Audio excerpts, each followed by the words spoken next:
Get yourselves a cup of coffee, because at least here, it's freaking cold. Now recording.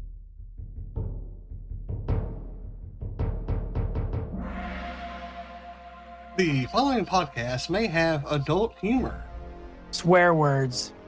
innuendos of a adult nature. Making fun of me. That's a given. Everybody looks forward to that. But just know that you have been warned. Hey everybody, we're here with the Blind Knights. You know why we're called the Blind Knights? Because we're blind.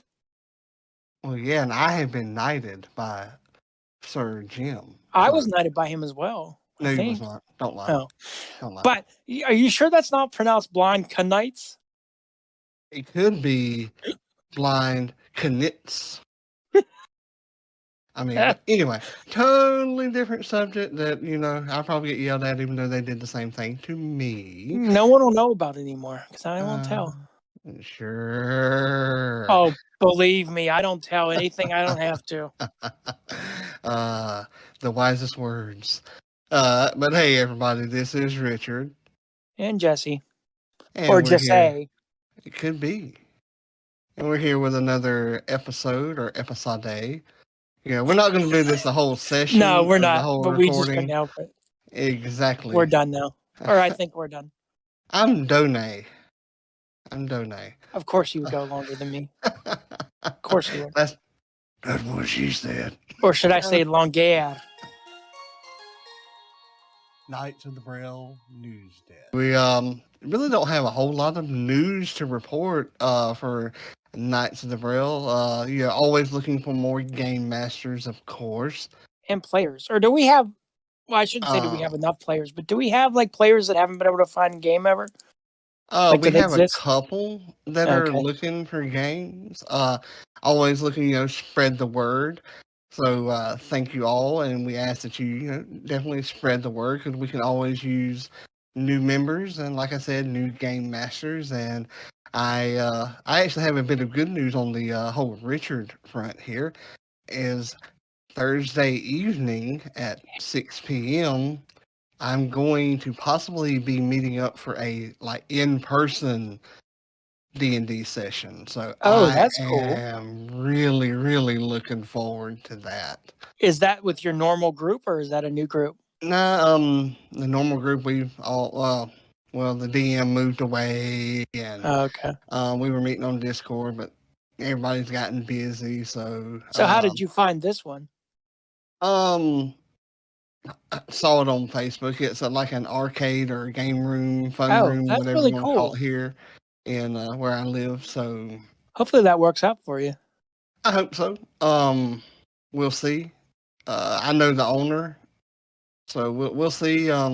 May turn out that I have to run it, but I'm really hoping to get to play in it because I feel so bad for you because you're always like, I'll just have to run it myself. Yeah, but I'm hoping to get to play because my cousin may, join us and play. That would be cool.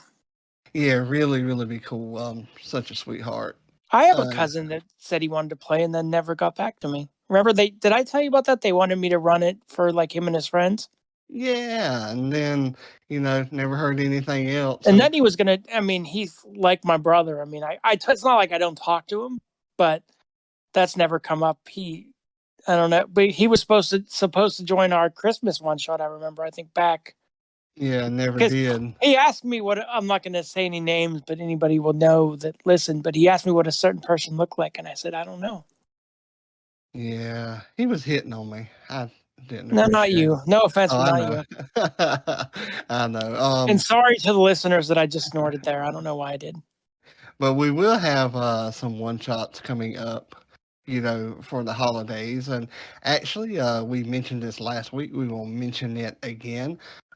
This Saturday will be the last release of the Dice Head, so be sure to check that out. I'm currently working on the Dice Head's website in free time, which there's not. You don't have much of. Yeah. So working on that as I can, and this Saturday we do have someone here in this conversation that will be running the Christmas one shot so that it gives us time to edit it and release it. And, well, we'll talk about off show. I don't need to ask you something about it on the show, but it will be done from my old DMing room, my old bedroom. Yeah, looking forward to that. Unless something comes up where, it has to be postponed. And definitely looking forward to Friday, going to watch the new Halloween movie. Can't wait I for was that. planning on it, but we're going to be traveling to my parents, so I'm not going to be able to watch because we're going to leave like 9 in the morning, I think, or whenever Katie gets up. So I don't think I'll be able to watch it. But it's free on Peacock, so it doesn't. So it doesn't matter to me. Yeah, I understand, but that's really all of the news. Which, like I said, it isn't much, but But they just want to hear us talk. I mean, that's of course they do. So we're going to take our trip to the Knights of the Braille Library. The Knights of the Braille Library. Today's book is a book that I, full disclosure, read a year ago. But there's a reason I'm bringing up today because the sequel came out and I'm reading the sequel now. So it is called Clown in a Cornfield by Adam Cesare, or as he truly pronounces it, Cesare, but nobody ever gets that. It's about a young girl named Quinn, and Quinn is maybe like 17. She grew up in Kettle Springs, Kentucky, I believe it is. And people start dying. And what people see at the crime scene is someone in a clown costume. And the clown is a mascot for a local business there. I can't remember what the business is actually, but some kind of business. And so they're trying to figure out who the killer is. It's your basic slasher, but it's very good. It's very well written. There's a lot of depth to the characters, stuff like that. And if you look it up, it's listed as young adult, but trust me, he does not skimp on the horror at all because he's written quite a few horror books, and this was like his first young adult. So it's not like he's a young adult writer trying horror. He is a horror fan, true and true, that I actually won. He did a contest years ago for a night. It was called A Night In with Adam or something like that. So you won a couple horror DVDs and he threw in a bag of microwave popcorn. So this is one of the horror fans just writing for a young adult audience. And like I said, it does not script on the horror, doesn't script on the blood, anything like that. So if you're leery of, I don't want to read young adult, I think you'll like it if you like this kind of thing because it's just a horror novel with young adult characters, basically. Interesting. I like some slasher stuff. It's only $1.99 on Kindle. Yeah, as of right now. And as probably because the new one just came out. It's probably so. And it said that it's the lowest price in 30 days. So I do know it's like an 8 hours long audio version on Audible. I didn't check the price there. So, you can get it in both places. And I will let you know the narrator. I've listened to other books that she has read. She's pretty good. And she's really good. So something, I don't know how you are about this, but I have never, how they say you can buy it with one credit or the member price. I've never bought a book from Audible at the member price. Like I always just wait for my credits. Always. I have. Okay. Yeah, you've done the sales and stuff, but oh yeah, the sales. I've done the sale when they do like 2 books for 1 credit and stuff like that, but I've never actually spent money. Well, that's because you have somebody that controls your pocketbook. So I mean, even before that. Oh well, yeah. But my recommendation is Halloween Kills by Tim Waggoner. And I can't remember the narrator, and I didn't look it up, but Tim Waggoner is a great horror author. He is. He's another one. Not to interrupt yours. There you go again, interrupting. But, yes, you are. You're always interrupting. But I'm gonna. It's to help you. He's done a lot of horror novels. Like he's known in the horror genre before, like writing this. All I'm saying. But what if I was going to say that? Now I have nothing. I don't know if you knew that. Well, that's why you wait until I finish and then. Okay. But you've already spoiled it now. Did you know that though? Yes, I did. Oh, well, talk about the book. What do I have to say now? All I said was that Waggoner has written other horror novels. That's all I said. Totally ruined my whole punchline. But anyway, no, just kidding. Halloween Kills, it was really good. I mean, because I, watched the movie and I watched it with audio description. But I really like when a movie is turned into a book because it really opens up like more of the characters, more of the it really goes in depth, and I love that because you may see a character do this decision in the movie, but in the book it'll lead up to why Sally decided to jump the fence instead of looking for a door, because it was like her quickest option. And I like that. I love the Star Wars novelizations. I really enjoyed the Ghostbusters novelizations, but then again, I'm a, Ghostbuster fan. So those were good, even though they were it doesn't matter when something was written, but they were written back then, but they were still good. Oh yeah. I think they're still free on Audible. I have them actually. Sure. And I think about it. But I mean, even whenever I could see, I enjoyed novelizations because I had the Teenage Mutant Ninja Turtles. I remember reading that in Braille actually. And it was really good. Unfortunately, can't find it now. No. On Kindle or anything, but that's because they just won't do it. But yeah, if you're a horror fan or a Halloween movie fan, definitely check out this book. It's really, really good. But I think I'm fixing to scare the crap out of you as we head into our creature feature. Check out these friends of Knights of the Braille.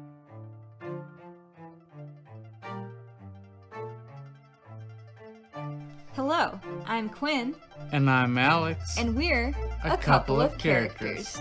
We discuss topics related to creating characters for role-playing games.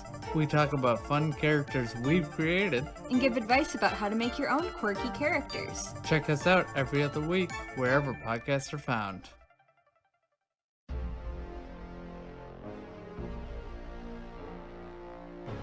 The creature feature. Oh boy. Yes, have you ever heard of a Dybbuks?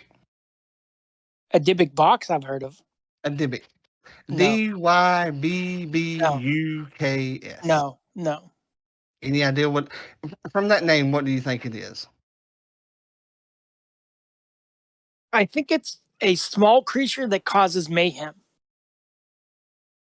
You got part of it right. It's not small. Exactly. A Dybbuks is a demon that terrorizes mortals. Isn't that every demon? Not necessarily. Oh, okay. But they terrorize mortals by possessing corpses and making them do actions that terrorize. They can cause them to projectile vomit blood. Yeah. Turn their head around backwards, cause their limbs to go in all kinds of different positions. It's like a possession, but they possess the dead, not the living. Exactly. That's kind of creepy.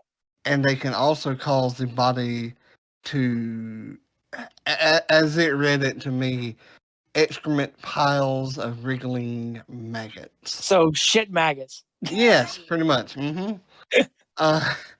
But here's a really, really cool. I mean, not that wasn't cool anyway, but I really didn't even pick this one because it's Halloween. I picked it because I just like the name Dybbuks.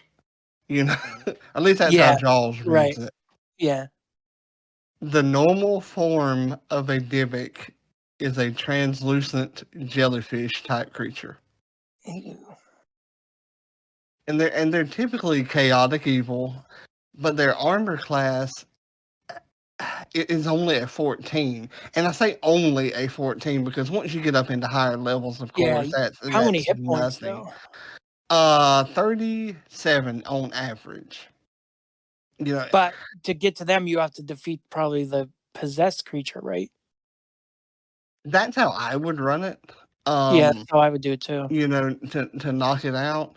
I feel like every time you read us one of these, all I think of is we're going to face that soon, aren't we? You could.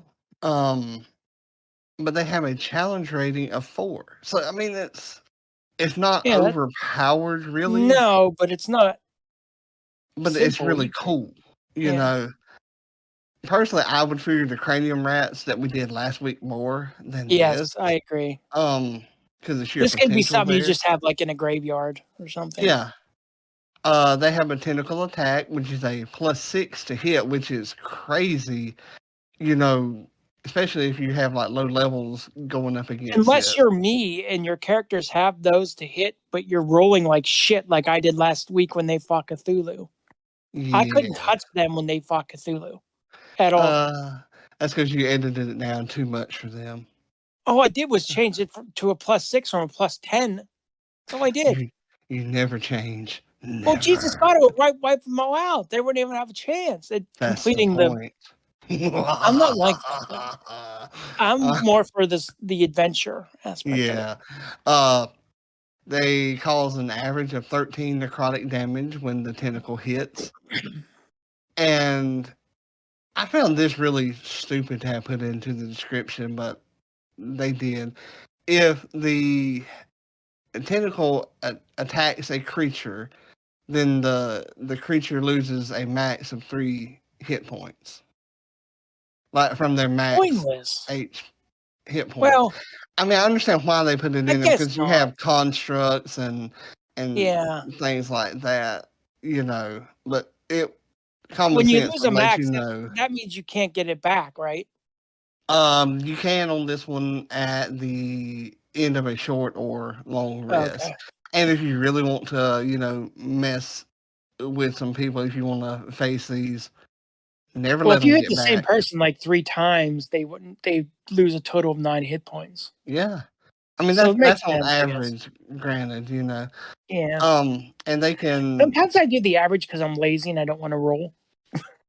Well, that and when you're rolling like crap, you know. Yeah. They can recharge, or they can inhabit a corpse. And they can do that one time, and then they have to recharge it by rolling a 6 on a 6-sided die. And whenever they do that, they gain a total of 20 temporary hit points.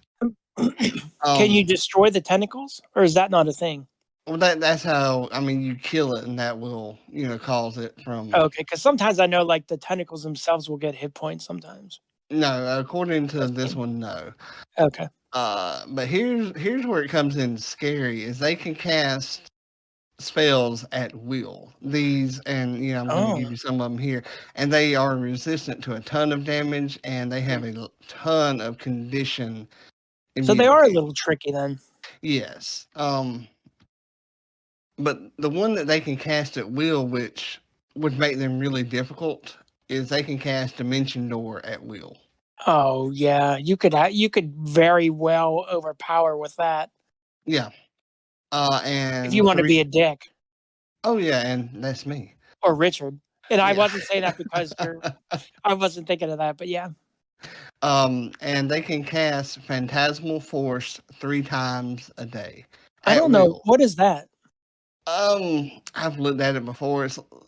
You have to pass I think it's a Wisdom save DC. It's either Wisdom or Intelligence, and if you fail, you see like a huge army type thing. Oh, that's kind of cool. Or a bunch of enemies, and it makes you fearful and run away. So it makes you like a bitch. Pretty much, yeah. I feel like instead of saying you've been frightened, you turned into a bitch. That's what we should do from now on. But see, we can't make that all politically correct and everything. We have to. All right, you turn into a weenie or a something. You turn into a Steven. Yeah, that works. Yeah, that works. I was going to say Mitch, but... Mitch works too. I think Mitch works more than Steven, to be honest. I think Steven's braver than Mitch. Yeah, sometimes. Actually, all the time. But that's really, it for the creature. But I thought that it had some potential. Like I said, I still enjoy the, cranium rats from the week before. But yeah, Dybbuks It does fits have this its month, advantages. for sure. It does, and I'm not sure what we're going to go with next week, but it could be an Elder Brain or something like that. But it's definitely going to be an E. So I'll scroll through there next week and see what we come up with there. Go with an elephant for Bodar. Bodar was not an elephant, sir. I know. I just wanted to do that voice. I got you. I still think they should have changed that where he could do trunk damage. Well, I would have let you. I know you would have, but I'm just saying. I think that should be built in. Yeah. I mean, definitely, I think it should be part of it. Well, in fact, I would let you hold your shield with your trunk. Yeah. So if you use your two-handed action. But anything else that you would like to say? And if you like that sort of thing, enjoy Halloween Ends this weekend.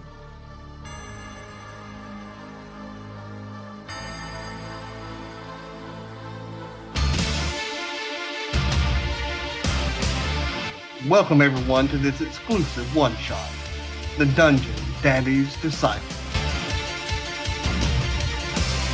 Kicking off the Dice Head Revolution, T and Cleves of the Seesaw Podcast. Chad Michael Boughton of Hindsight is 20/200. And your DM Richard from Night to the Braille. Over the course of the series, join Brago, MP, and Grog as they find themselves in an eerie seaside town with no way to get home. Do they have the strength to overcome the trials that the Dungeon Daddy has in store? Let the dice decide. But not to cut you off, but I do. No, it's all right.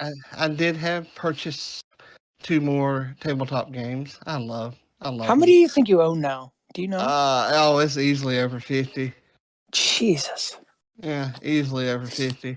I enjoy reading them, but this one. I understand why you do it, but I just wondered if you knew how much. Yeah, I'll never get to play them, but this one it was a bundle from Zombie Dog Games, plug there, and it was on sale, $13. I got some adventures in it, and I have one of the games, which is a zombie game, which is really, really simple. I think is that what we're playing tonight? No. Okay. No.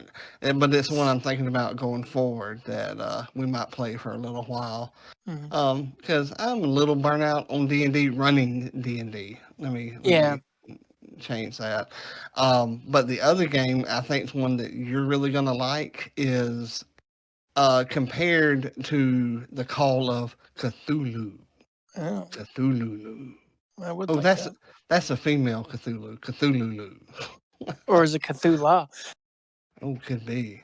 But really simple system, 2d6. So looking forward to that. And there's nothing else, my dude.